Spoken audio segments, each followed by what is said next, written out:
नमस्कार स्टूडेंट, आज की आपकी इस क्लास में आप सभी का स्वागत है।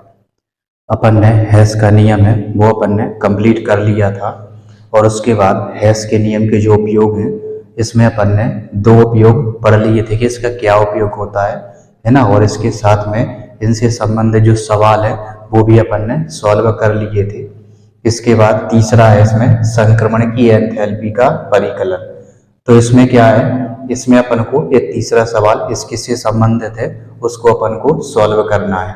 तो इसमें क्या है, यदि हीरा है और ग्रेफाइट, हीरा तथा ग्रेफाइट की जो दहन एंथैल्पी है वो अपन को है ना -395.4 किलो जूल और -393.4 किलो जूल दी गई है।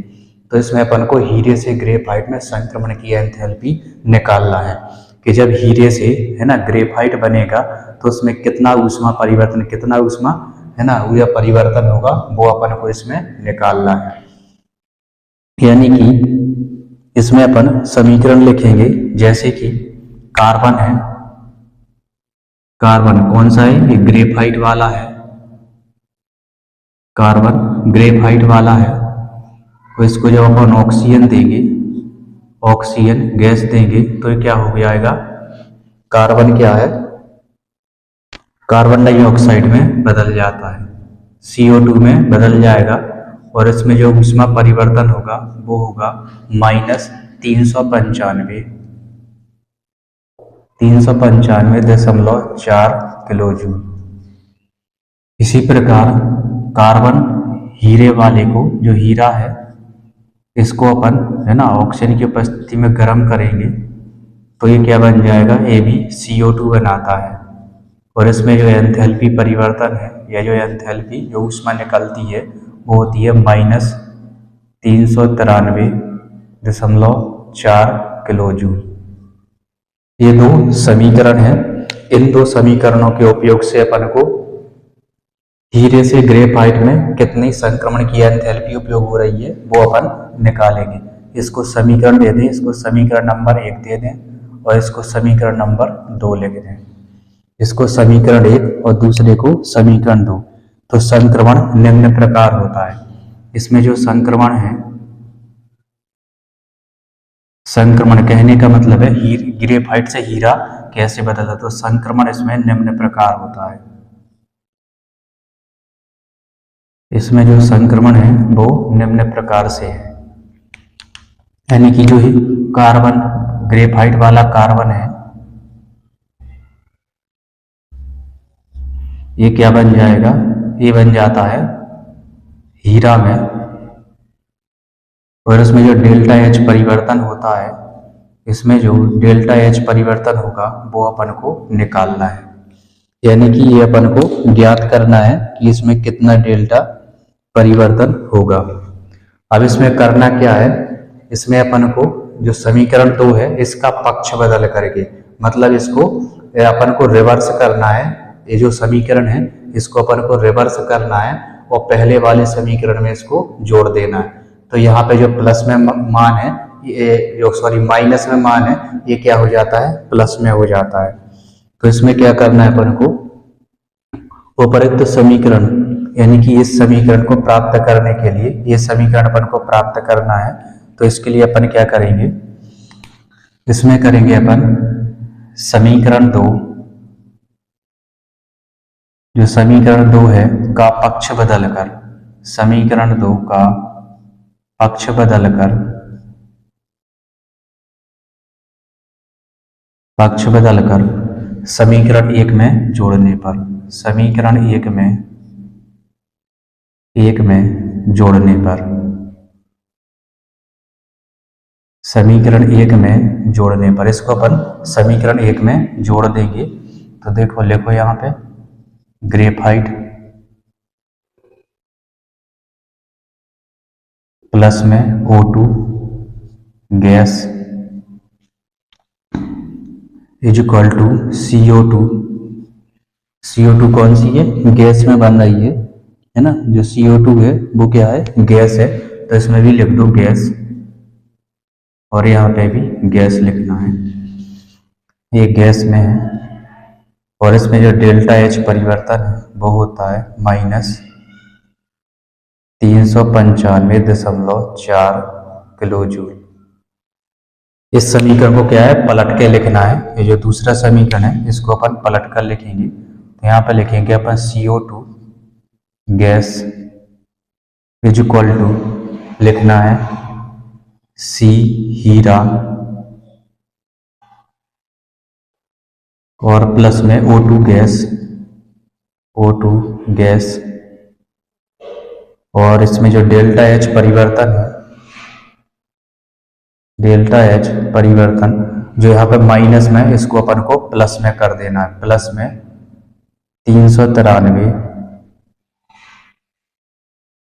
393.4 किलो जूल, 4 किलो जूल, और इसको अपन जोड़ देंगे इसमें। तो अपन यहाँ पे देखते हैं, यहाँ पे CO2 और यहाँ पे CO2, ये दो क्या हो जाती है, ये कैंसल हो जाती हैं। इसमें JCO2 है और JCO2, इन दोनों को कैंसिल कर देना क्योंकि बराबर के है ना, दोनों विपरीत साइड है। यहाँ पे ऑक्सीजन और यहाँ पे ऑक्सीजन, तो इसको कैंसिल कर दो, ये ऑक्सीजन और ये ऑक्सीजन। अब बचा क्या है, बचा है इसमें C ग्रेफाइट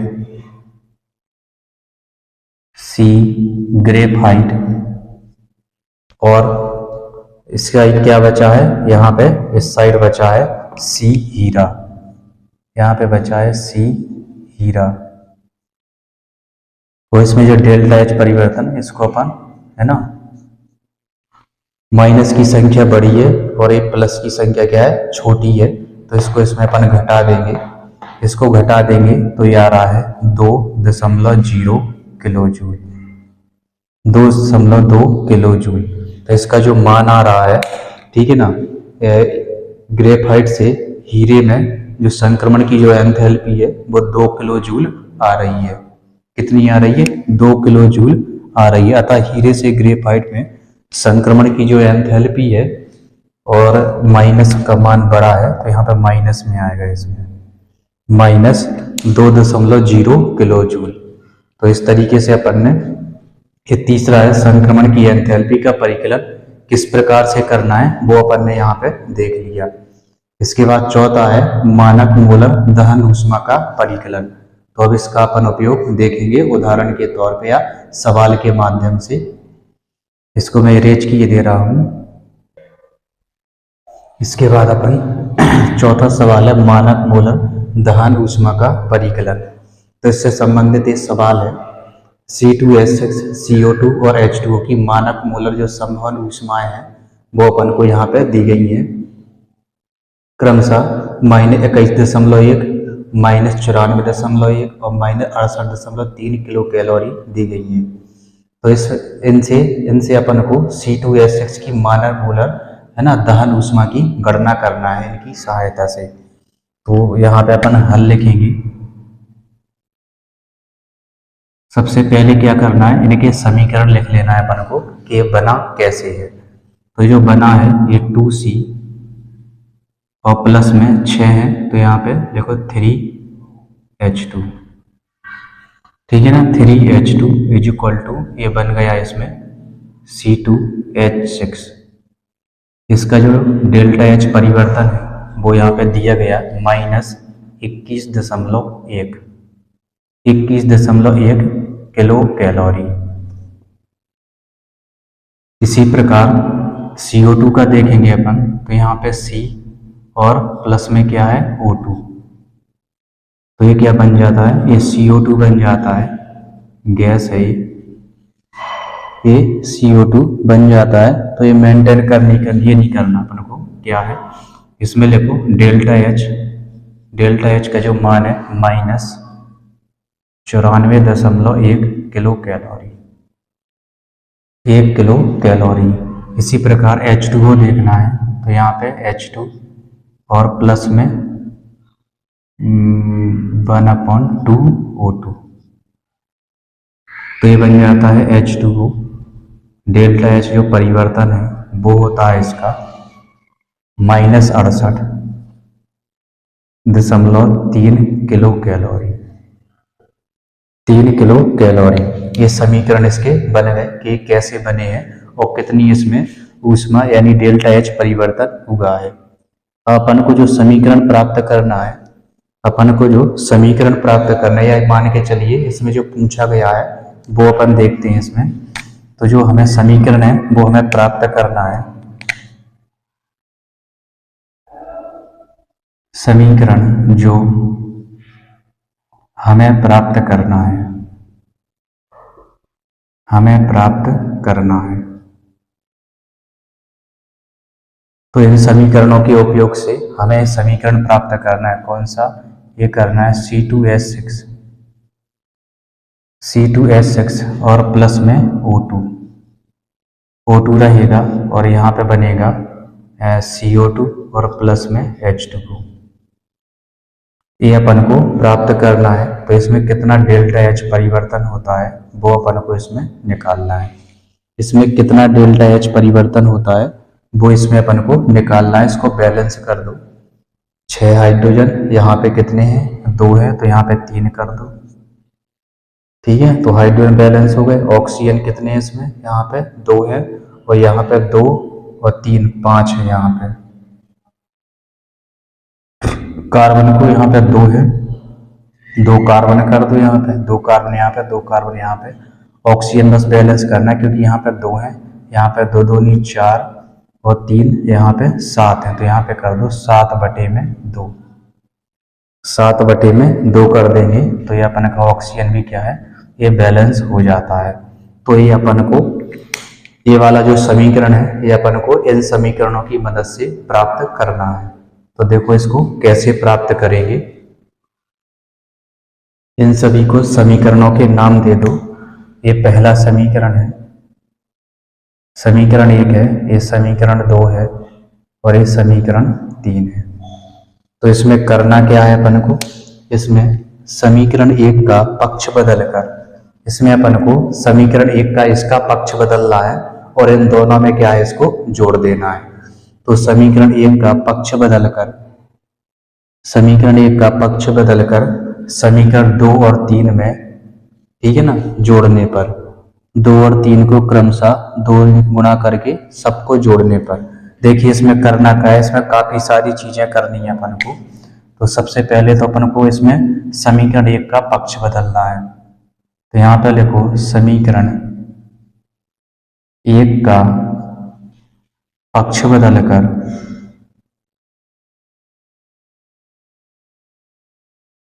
समीकरण 1 का इसका पक्ष बदलकर समीकरण 2 और 3 में, समीकरण 2 और 3 में क्रमशः 2 और 3 का 2 और 3 का 2 और 3 का गुणा करके सबको जोड़ने पर, सबको जोड़ने पर,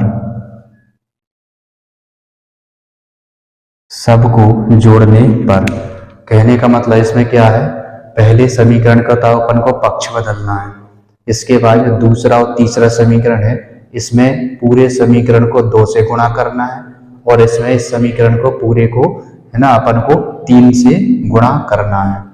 इसको क्या करना है, 3 से गुणा करना है और फिर इन सभी को क्या कर देना, अपन को जोड़ देना है। इन सभी को अपन को जोड़ देना है। तो यहाँ पे अपन इसको लिखेंगे यहाँ पे, ठीक है ना, इस सभी को लिखेंगे। तो सबसे पहले अपन इसका पक्ष बदलेंगे। तो इसका पक्ष बदल दो तो ये हो जाएगा C2H6 is equal to 2C और प्लस में 3H2। यहाँ पे जो डेल्टा H का मान माइनस में था, ये क्या आ जाएगा, ये प्लस में हो जाएगा 21.1 किलो कैलोरी। इसके बाद जो समीकरण 2 है इसमें क्या कर देना, 2 का गुणा करना है। तो इसमें करो 2 का गुणा 2C प्लस में 2O2, 2C 2O2 is equal to 2CO2 और डेल्टा एच इसमें भी क्या करना है, 2 का गुणा करना है। तो यहाँ पे कर दो 2 माइनस में 94.1 किलो कैलोरी, ये करना है अपन को। इसके बाद जो तीसरा समीकरण है इसमें अपन को 3 का गुणा करना है। तो यहाँ पर लिखो 3H2 प्लस में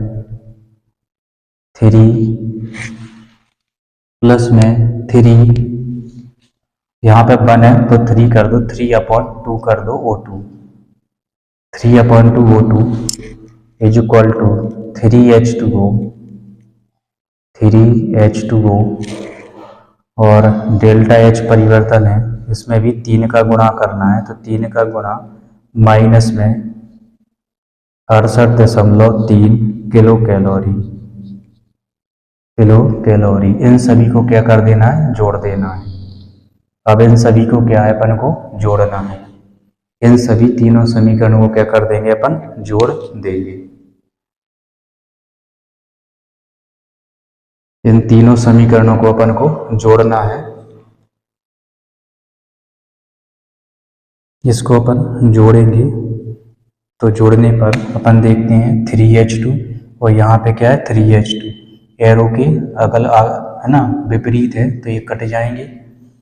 इसके बाद यहाँ पे देखेंगे ये 2C तो ये 2C ये कैंसिल हो जाएंगे। इसके बाद जो बचता है उसको यहाँ पे लिखे दे रहे, ये हो जाएगा C2H6 बचा है और बचा है जी 2O2 और 3/2 O2, तो ये हो जाएगा प्लस में 7/2 O2। यह हो जाता है इसमें 7/2 O2 और इसके साथ में क्या बचा है, यहाँ पे बचा है इसमें 2CO2 और प्लस में यहाँ पे बचा है 3H2O और इसको सॉल्व करेंगे अपन।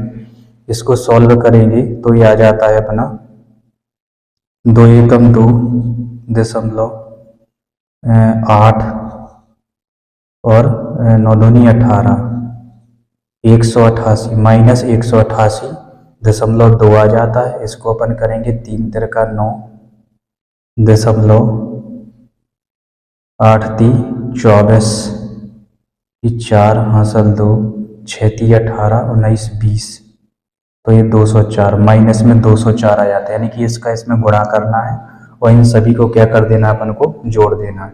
तो जैसे ही अपन इसको जोड़ेंगे तो ये डेल्टा एच का जो मान है वो आता है आपका -372, ये आ जाएगा -372 किलो कैलोरी। 372 किलो कैलोरी आ जाता है, जो कि यही अपन को निकालना था। देखिए इसमें है ना वही चीज आ गई इसमें, और इसमें डेल्टा एच का मान है ना -373 किलो कैलोरी आ गया है। तो C2H6 की जो मानक मोलर जो दहन ऊष्मा है, ठीक है ना, जो मानक मोलर जो दहन ऊष्मा है -373 किलो कैलोरी आ जाती है। इसी तरीके से है ना बंद एंथैल्पी की गणना भी अपन कर लेते हैं। इसका थोड़ा बड़ा सवाल है तो इसका नहीं देख रहे अपन, है ना। तो इसी तरीके से बंद एंथैल्पी की गणना भी अपन कर सकते हैं। तो अपने ये 4 उपयोग अपन ने देखे और उनके सवाल देखे उनसे संबंधित, है ना। तो ये टॉपिक अपना यहीं पे खत्म होता है और इसके बाद अपन देखते हैं ऊष्मागतिकी के दूसरे नियम, यानी कि दूसरा नियम के कुछ वैज्ञानिकों ने कथन दिए हैं तो वो अपन यहाँ पे देखेंगे। अब अपन यहाँ पे देखेंगे ऊष्मागतिकी का दूसरा नियम। तो इसमें कुछ वैज्ञानिकों ने अपनी अपनी परिभाषाएं दी हैं। इसमें जो सबसे पहली जो परिभाषा है वो केल्विन ने दी है, तो इसमें अपन लिखेंगे केल्विन की परिभाषा में। तो इसमें अपन को लिखना है किसी चक्रीय प्रक्रम द्वारा या एक चक्रीय प्रक्रम द्वारा एक चक्रीय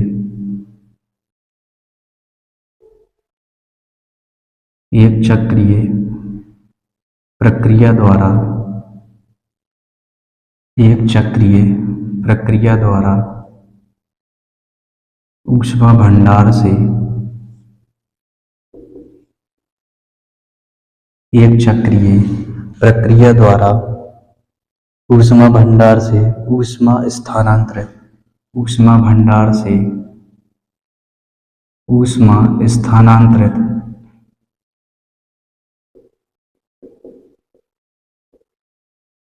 ऊष्मा स्थानांतरित कर कार्य में स्थानांतरित कर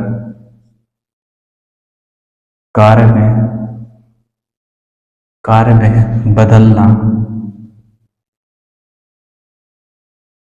में बदलना असंभव है।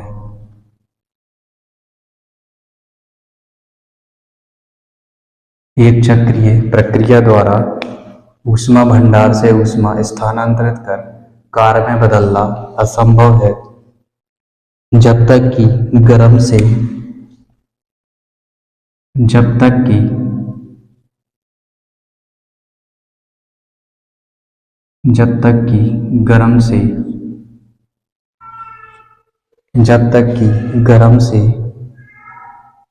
ठंडे भाग में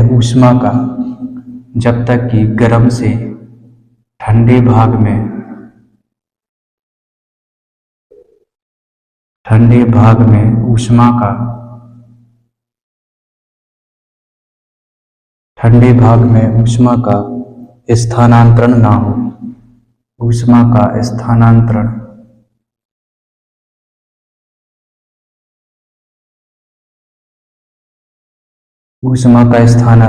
ना हो।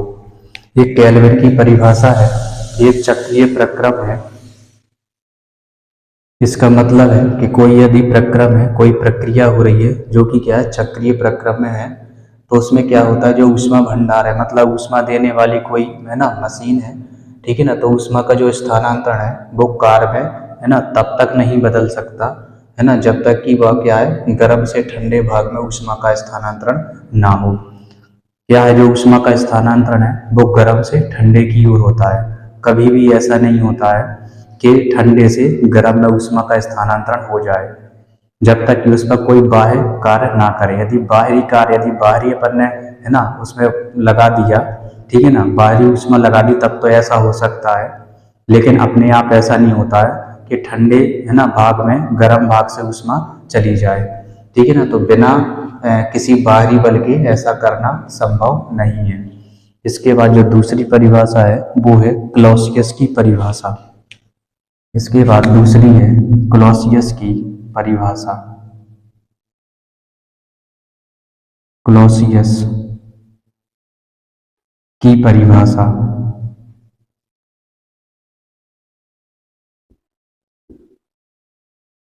क्लॉसियस की परिभाषा, तो इन्होंने दूसरी प्रकार की परिभाषा इसी से मिलती जुलती है, थोड़ा बहुत अंतर है इसमें, कि ऐसी मशीन का निर्माण असंभव है। इन्होंने बताया है कि ऐसी मशीन का निर्माण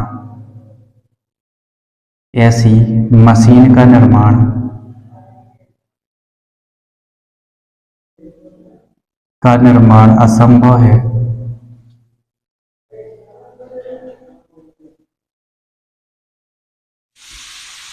ऐसी मशीन का निर्माण असंभव है। ऐसी मशीन का निर्माण असंभव है जो ठंडे भाग से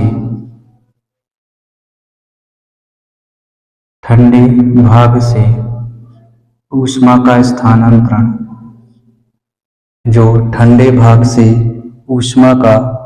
ऊष्मा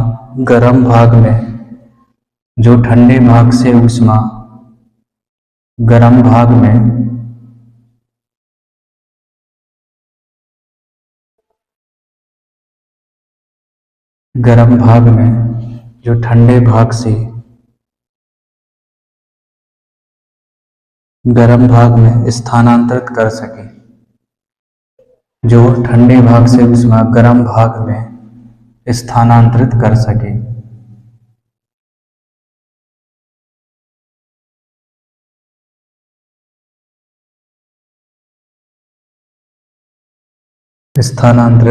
सके। जब तक कि मशीन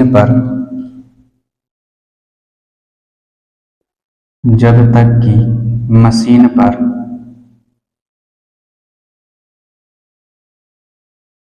जब तक कि मशीन पर कोई बाह्य कार्य ना किया जाए, जब तक कि मशीन पर कोई बाह्य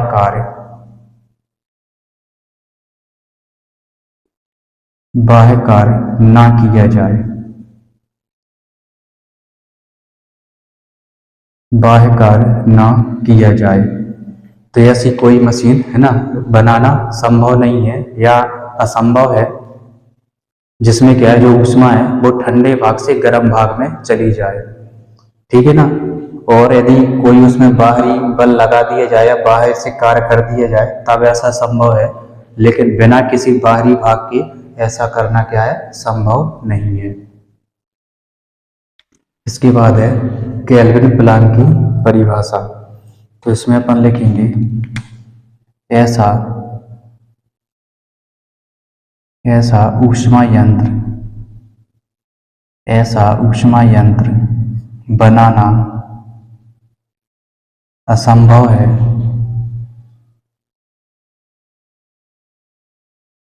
ऐसा ऊष्मा यंत्र बनाना असंभव है, ऐसा ऊष्मा यंत्र बनाना असंभव है जो एक पूर्ण चक्रीय प्रक्रम द्वारा, जो एक पूर्ण चक्रीय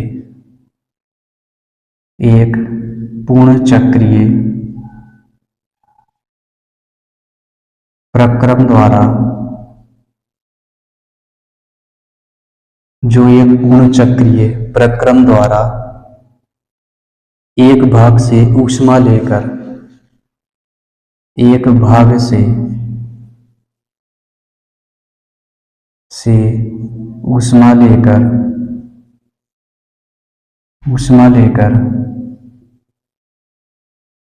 उसे कार्य में, ऐसा ऊष्मा यंत्र बनाना असंभव है, ऐसा ऊष्मा यंत्र बनाना असंभव है जो एक पूर्ण चक्रीय प्रक्रम द्वारा एक भाग से ऊष्मा लेकर उसे कार्य में बदल सके, उसे कार्य में बदल सके, उसे कार्य में बदल सके, जब तक कि कार्य प्रणाली में कार्य में बदल सके, जब तक कि